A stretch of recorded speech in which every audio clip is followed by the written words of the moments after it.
소설 들려주는 여자.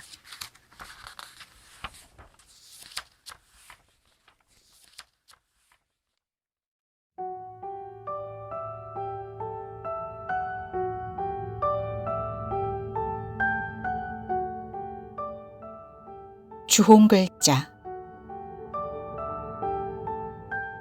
나다니엘 호손.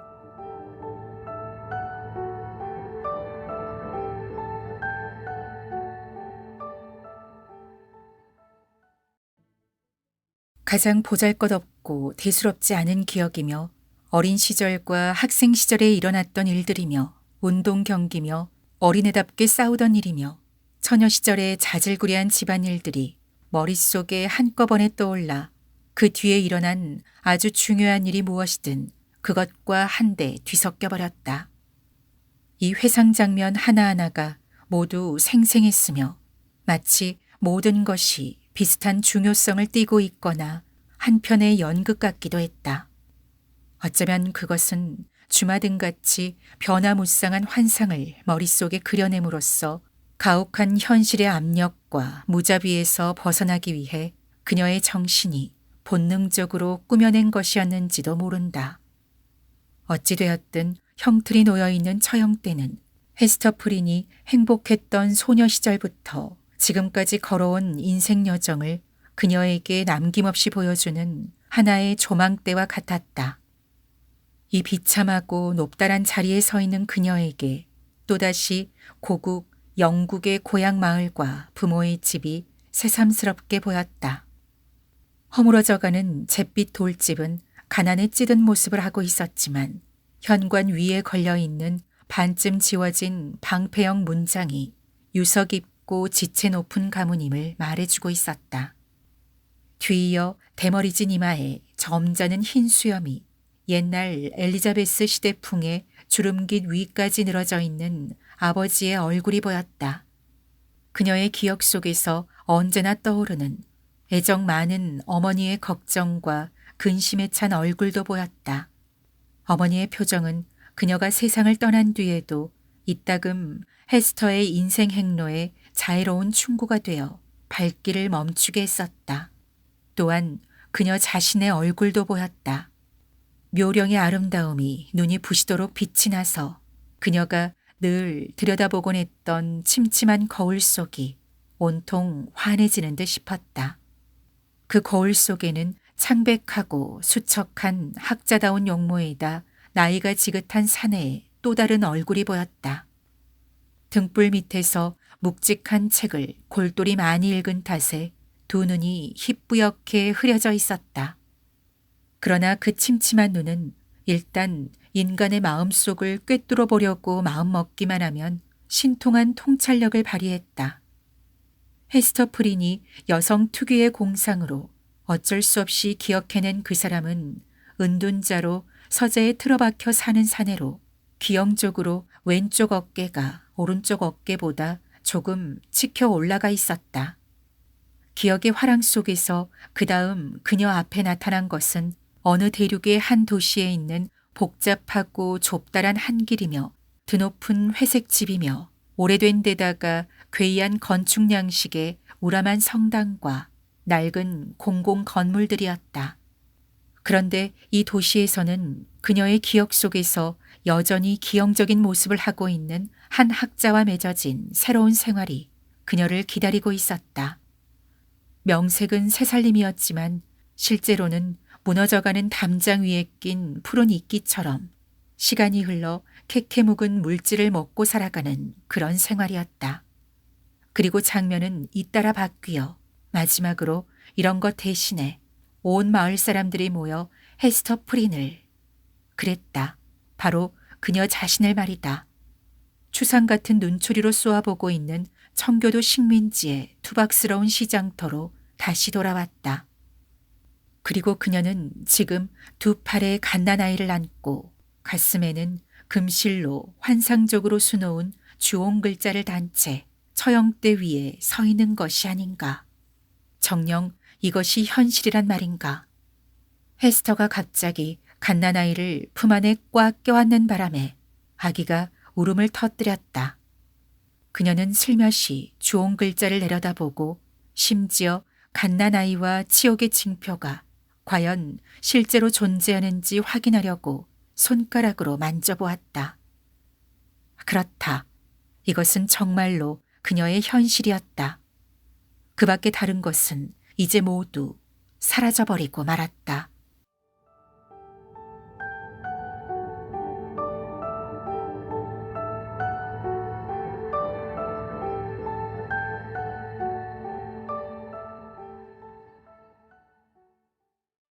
주홍 글자를 가슴에 달고 있는 여자는 군중의 끝자락에서 자신의 생각을 사로잡고 있는 한 사람을 발견하자 자신이 무사람의 매정한 눈초리를 받고 있다는 뼈저린 의식에서 마침내 벗어났다. 원주민 옷을 입은 인디언 한 사람이 그곳에 서 있었다. 그러나 이 무렵에는 인디언들도 영국 식민지에 곧잘 드나들었기 때문에 이런 상황에 인디언 한 사람쯤 나타났다고 해서 헤스터 프린의 주목을 끌 수는 없었다. 더구나 이 인디언이 그녀의 머릿속에서 온갖 다른 일과 생각을 말끔히 씻어버릴 수도 없는 노릇이었다. 그 인디언 곁에는 분명히 그의 동행인 듯한 백인 한 사람이 문명인의 옷과 야만인의 옷을 이상하게 뒤섞어 입고 서 있었다. 그 사내는 키가 작달막하고 얼굴에는 주름살이 잡혀 있었지만 아직 늙은이라고는 부를 수 없었다. 정신적인 면을 너무 개발한 탓에 육체적인 면도 어쩔 수 없이 정신을 담게 되어 마침내 그 정신이 온몸에 뚜렷이 드러나 있는 사람처럼 얼굴에는 지적인 풍모가 두드러져 보였다. 얼핏 보기에는 이질적인 옷을 아무렇게나 입고 자신의 괴상한 모습을 감추거나 알아보지 못하게 하려고 애쓰고 있었지만 그 사내의 한쪽 어깨가 다른 쪽 어깨보다 치켜 올라가 있는 모습이 헤스터 프린의 눈에는 분명히 보였다. 사내의 야윈 얼굴과 약간 기형적인 모습을 알아차린 순간 그녀가 갓난아기를 가슴에 너무 세게 끌어안는 바람에 아기는 다시 괴로운 듯 울부짖었다. 그런데도 어미의 귀에는 아기의 울음소리가 들리지도 않는 모양이었다. 시장에 도착한 이 낯선 사내는 헤스터 프린의 눈에 띄기 얼마 전부터 이미 그녀를 바라보고 있었다. 주로 마음속을 살피는 버릇이 있고 겉에 드러난 것들이 마음속에 어떤 것과 관계가 있지 않는 한 아무런 가치도 없고 중요하지도 않다고 생각하는 사람처럼 처음에는 무심코 그녀를 바라보았다. 그러나 곧이어 사내의 눈초리는 무엇을 꿰뚫기라도 하듯 날카로워졌다. 마치 뱀 한 마리가 재빨리 그 위를 지나가면서 돌돌 감은 모습을 환히 드러내고 잠깐 멈추는 것처럼 몸부림치는 공포가 사내의 얼굴 위에 굽이치며 지나갔다. 어떤 벅찬 감정으로 그의 얼굴은 어두워졌지만 즉시 의지의 힘으로 감정을 억눌러 버렸는지 한순간을 빼놓고서는 그 표정은 평온하다고 받아들여졌을지도 모른다. 잠시 뒤 흥분의 빛은 거의 눈에 띄지 않게 거치고 마침내 그의 본성 속으로 깊이 가라앉고 말았다. 헤스터 프린의 시선이 자기에게로 쏠리고 그녀가 자기를 알아본 듯하다는 것을 알아차리자 사내는 천천히 그리고 조용히 손가락을 쳐들어 허공에 손짓을 보낸 뒤 입술에 갖다 댔다. 그러더니 그 사내는 바로 옆에 서 있는 마을 사람 한 명의 어깨에 손을 얹으며 예의 바르고 정중하게 말을 건넸다. 여보시오, 잠깐 실례해도 될까요? 사내가 말했다. 저 여인은 누굽니까? 그리고 도대체 무슨 까닭으로 저렇게 군중 앞에 끌려나와 치욕을 당하고 있는 겁니까? 당신 이 고장 사정을 잘 모르시나 보군요. 마을 사람은 질문하는 사람과 그와 동행하고 있는 야만인을 신기하다는 듯 바라보면서 대답했다. 그렇지 않다면야 반드시 당신도 헤스터 프린 부인과 그녀의 부정한 짓에 관한 얘기를 벌써 들었을 테니까요. 저 계집이 그 신앙심 두터운 딤스데일 목사님 교회에서 굉장히 추잡한 무리를 일으켰어요. 그래요. 당신 말이 맞습니다. 사내가 대답했다. 난 이 지방 사정을 전혀 모르는 이방인이지요. 본의 아니게 지금껏 여기저기 떠돌아다녔어요. 그간 바다와 육지에서 불행한 재난을 겪었고 저 남쪽 인디언들한테 오랫동안 붙잡혀 있다가 몸값을 치르고 풀려나 이 인디언을 따라 여기까지 온 길이지요. 그러니 저 헤스터 프린에 대해 제가 이름을 제대로 말했는지 모르겠습니다만 저 여자가 무슨 죄를 지었는지 도대체 왜 저렇게 처형대에 끌려가게 되었는지 좀 얘기해 주시겠습니까? 아무럼요, 형씨. 그간 황야에서 갖은 고초를 겪은 끝에 마침내 이곳으로 오게 되었으니 오죽이나 기쁘겠소. 마을 사람이 말했다. 이곳 거룩한 뉴 잉글랜드에서는 부정한 짓을 저지르면 반드시 만천하에 들쳐져 통치자들과 백성들이 보는 앞에서 처벌을 받게 마련이지요. 저 계집은 어느 학자의 아내였지요. 영국에서 태어나 암스테르담에서 오랫동안 살아온 그 남편은 얼마 전 대서양을 건너 매사추세츠로 와서 우리와 운명을 같이 할 작정을 내렸었다나 봐요. 그럴 목적으로 그 학자는 아내를 먼저 떠나보내고 자신은 뒤에 남아 필요한 정리를 했다죠. 그런데 형씨, 보십시오. 아내가 이곳 보스턴에 자리를 잡고 산 지 2해 남짓 되었는데도 그 학자인 프린 영감한테서는 소식이 두절된 겁니다. 그러자 보시다시피 이 젊은 아내는 혼자 남게 되고 그만 길을 잘못 든 겁니다. 아하, 그렇군요. 잘 알겠습니다. 낯선 사내가 쓰디쓴 미소를 지으며 대꾸했다. 당신이 말하는 그 학자는 마땅히 그런 것도 책에서 배웠어야 하지 않았을까요? 한데 이보시오. 실례지만 프린 부인이 두 팔에 안고 있는 저 갓난아이는 태어난 지 서너 달밖에는 안 돼 보이는데 말입니다. 그 아비가 도대체 누구랍니까? 형씨, 그건 정말로 수수께끼랍니다. 그 수수께끼를 풀어줄 다니엘 같은 명재판관이 아직껏 나타나지 않았죠. 마을 사람이 대답했다. 헤스터 부인이 입을 꾹 다물고 있으니까 아무리 재판관들이 머리를 맞대고 회의를 열어도 소용이 없었지요. 모르긴 몰라도 죄를 지은 그 사내는 하나님이 자신을 보고 계시다는 것도 잊은 채 지금 이 슬픈 광경을 남몰래 지켜보고 서 있을 겁니다. 그럼 마땅히 그 학자란 자가 직접 나타나서 그 비밀을 풀어야겠군요. 낯선 사내가 또다시 미소를 지으면서 말을 이었다. 아직 살아있다면야 물론 그래야겠지요. 마을 사람이 맞장구를 쳤다.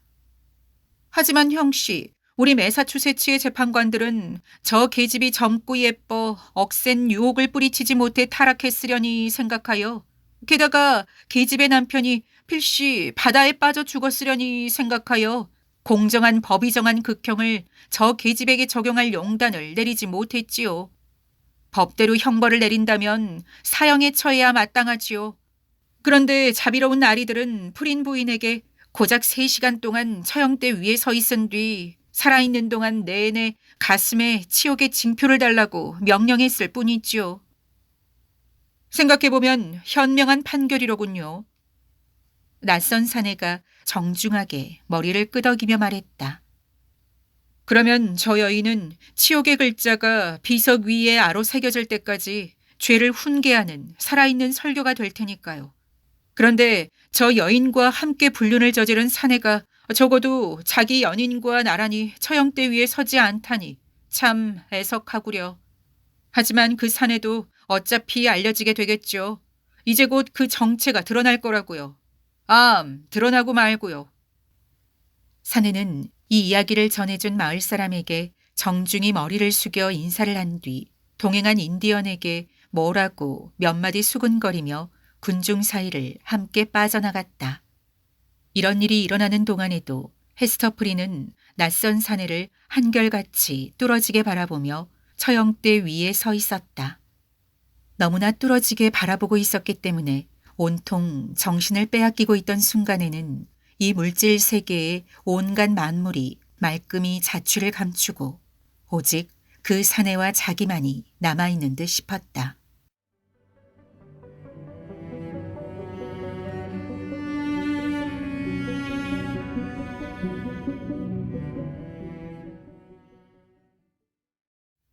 내 말을 잘 들어라, 헤스터 프린. 헤스터를 불러 주의를 끈 것은 유명한 존 윌슨 목사의 목소리였다. 딤스데일 목사. 그가 말했다. 이 여인의 영혼에 관한 책임은 당신에게 있소. 그러므로 그녀를 타일러 회개시키고 회개한 증거와 결과로 죄를 고백시키는 일은 마땅히 당신이 해야 할 일이오. 너무나 솔직한 이 호소를 듣자 군중의 시선이 온통 딤스데일 목사한테로 쏠렸다. 이 젊은 목사는 영국의 어느 훌륭한 대학교 출신으로 이 무렵의 모든 학문을 이곳 황야에 옮겨온 사람이었다. 그의 말솜씨와 종교적 열정은 벌써 종교계에서 두각을 나타내고 있었다. 그의 용모는 눈에 띄게 아주 수려하고 이마는 환하고 높게 튀어나왔으며 큼직한 갈색 눈은 수심에 잠겨 있었고 입은 굳게 다물고 있을 때를 제외하고는 언제나 떨고 있는 듯 싶어 신경이 과민하고 굉장한 자제력이 있음을 보여주는 사람이었다. 윌슨 목사가 그토록 공공연하게 군중에게 소개한 목사, 더럽혀졌을 망정 여전히 성스러운 여인의 영혼을 간직하고 있는 비밀을 온 군중이 듣는 앞에서 고백시키라는 명령을 받은 이 젊은 목사란 바로 이런 사람이었다. 입장이 너무나도 난처해진 그의 두 뺨에서는 핏기가 사라졌고 입술은 사뭇 떨리고 있었다. 형제여, 저 여인에게 말 좀 해보시오. 윌슨 목사가 말했다. 그건 저 여인의 영혼을 위해서뿐 아니라 총독각하의 말씀대로 그녀의 영혼을 책임지고 있는 당신의 영혼을 위해서도 중요한 일이요. 진실을 고백하도록 타일러 보란 말이요. 딤스데일 목사가 마치 묵도라도 드리는 듯 머리를 숙이고 나서 마침내 앞으로 나섰다. 헤스터 프린. 젊은 목사는 발코니 난간 위로 몸을 굽히고 그녀의 눈을 물끄러미 내려다보면서 말했다. 그대는 이분의 말씀을 들어서 내가 짊어진 책임을 잘 알고 있겠지요. 그대가 마음의 평화를 위해 도움이 된다고 느끼고 또한 그로 말미암아 지상에서 받는 형벌이 구원에 한층 도움이 된다고 생각한다면 부디 그대와 함께 죄를 저지르고 고통받고 있는 그 사내의 이름을 밝혀주시오. 그 사내에 대한 그릇된 동정과 온정 때문에 침묵을 지키지는 마시오. 헤스터, 정말이지 비록 그 사내가 고귀한 자리에서 내려와 치욕의 처형대 위 바로 그대 곁에 서게 될지라도 평생 동안 마음의 죄를 감추고 사는 것보다는 차라리 나을 것이오. 그러니 그대의 침묵이 그 사람에게 무슨 도움이 되겠소. 하나님은 그대에게 마음속의 악과 겉으로 드러난 슬픔을 딛고 승리하도록 공개적인 치욕을 당할 기회를 주셨소. 지금 그대는 그 사내에게 입에는 쓰지만 영혼에는 이로운 술잔을, 그 사람은 어쩌면 용기가 없어 스스로 그 술잔을 들지 못하는지도 모르지만 지금 그대 입술에 들이대고 있는 그 잔을 그 사람에게 주기를 거부하고 있다는 걸 명심하시오. 떨리면서도 달콤하고 낭낭하면서도 그윽한 젊은 목사의 목소리는 단속적으로 띄엄띄엄 흘러나왔다. 목사가 말하는 직접적인 내용보다도 그 말이 풍기는 감정이 군중의 심금을 울려 마침내 청중을 똑같은 동정의 도가니 속에 몰아넣었다. 심지어 헤스터의 품 안에 안긴 갓난아이마저 똑같은 힘에 감동을 받은 듯했다. 지금껏 멍하던 눈을 딤스데일 목사 쪽으로 돌리면서 두 팔을 쳐들고 기쁜 듯 슬픈 듯 조그마한 목소리로 뭐라고 웅얼거렸기 때문이다. 그러나 헤스터는 고개를 내저었다. 여인이여, 제발 하나님이 베푸시는 자비심의 한계를 넘어서지 마시오. 윌슨 목사가 조금 전보다 거친 목소리로 소리쳤다. 저 갓난아이도 타고난 목소리로 그대가 방금 들은 가르침에 동의하고 그것을 확인했거늘 어서 그 사내의 이름을 밝히도록 하시오. 천만의 말씀입니다. 헤스터 프린은 윌슨 목사가 아니라 젊은 목사의 수심 어린 그윽한 눈을 올려다보며 대답했다. 그건 너무나 깊이 낙인이 찍혀 있어요. 그래서 떼어버릴 수가 없지요. 바라건대 제 자신의 괴로움은 물론이고 그분의 괴로움까지도 제가 짊어지고 싶어요. 어서 말하라 여인이여. 어서 이름을 대서 자식에게 아비를 찾아주도록 해라. 처형대 둘레의 군중 사이에서 또 다른 누군가가 분노에 찬 목소리로 준엄하게 소리를 질렀다. 절대로 말하지 않겠어요. 헤스터는 죽은 사람처럼 얼굴이 창백해졌지만 너무나도 귀에 익은 이 목소리에 대답했다. 이 아이에게는 하늘의 아버지를 찾게 해주겠어요. 지상의 아버지를 결코 가르쳐주지 않겠다고요. 이 여자는 죽어도 말하지 않겠군요. 발코니 난간 위에 몸을 굽히고 가슴에 손을 얹은 채 자신이 호소한 결과를 기다리고 있던 딤스데일 목사가 중얼거렸다. 그는 한숨을 푹 내리쉬면서 뒤로 물러났다. 참으로 놀랄만한 힘과 관대한 마음씨를 지닌 여인이로군요. 끝까지 말하지 않을 겁니다. 이날 아침 그녀는 인간이 참을 수 있는 한도까지 견뎌냈다. 전처럼 도도한 태도로 헤스터는 감옥으로 다시 끌려들어가 무쇠꺽쇠를 박은 문 안에서 마침내 군중의 시야로부터 사라지고 말았다. 그녀의 뒷모습을 지켜본 사람들이 수군거리는 말에 따르면 헤스터가 감옥 안의 어두컴컴한 통로를 지나갈 때 좋은 글자가 밝게 불타는 듯 빛을 내뿜더라는 것이다.